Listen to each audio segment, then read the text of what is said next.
Hello everyone. তো অনেক দিন পরে বিয়ের ইনভিটেশন পেয়ে আমি তো খুব খুশি হয়ে গেছিলাম। তাই জন্য খুশি হয়ে চলে গেছিলাম সাজার উদ্দেশ্যে। তো এই হলো আমার ফাইনাল লুক। তো কেমন লেগেছে অবশ্যই কমেন্টস করে জানিও। তো ফাইনালি আমরা বন্ধুরা মিলে সবাই চলে এলাম বিয়ে বাড়িতে। আর বিয়ে বাড়ির অ্যাম্বিয়েন্সটা কিন্তু খুবই সুন্দর ছিল, এক কথায় বলতে পারো অসাধারণ। দেন আমরা কিন্তু বর আর বউয়ের কাছে চলে এলাম গিফট দিতে। তো গিফট দিয়ে একটু ফটোশ্যুট করে চলে গেলাম সোজা ফুড কাউন্টারের ওই দিকটাতে। সো এখানে কিন্তু অনেক খাবার অ্যাভেলেবেল ছিল, যেমন কফি থেকে শুরু করে ফুচকা, চিকেন পকোড়া অ্যান্ড মিষ্টি। তো সত্যি কথা বলতে কফিটা না এত টেস্টি ছিল, কি বলবো। আমি তো এক কাপ খেয়েই প্রেমে পড়ে গেছিলাম।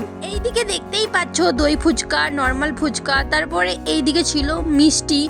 আর না চিকেন পকোড়ার কাউন্টারে এত ভিড় ছিল কি বলবো, আমি না ভিডিওই করতে পারিনি। আমরা কিন্তু স্ন্যাক্স আইটেম বেশি ট্রাই করিনি, সোজা আমরা চলে এসেছিলাম ডিনার করার উদ্দেশ্যে, কারণ তাড়াতাড়ি বাড়ি যাওয়ার ছিল। তো এখানে আমরা সবাই মিলে খেতে বসে পড়েছিলাম। আর এইদিকে দেখে নাও বিয়ের মেনু কার্ড। তো চলো খাওয়া দাওয়ার শেষে কিন্তু আবার ভিডিওটা কন্টিনিউ করছি। এইদিকে কিন্তু আমাদের এবার খাওয়া দাওয়া শেষ হয়ে গেছে। তারপরে দেখতেই পাচ্ছ আমি একটু স্ওয়াগ মেরে বিয়ে বাড়ি থেকে বেরিয়ে যাচ্ছি বাড়ির উদ্দেশ্যে।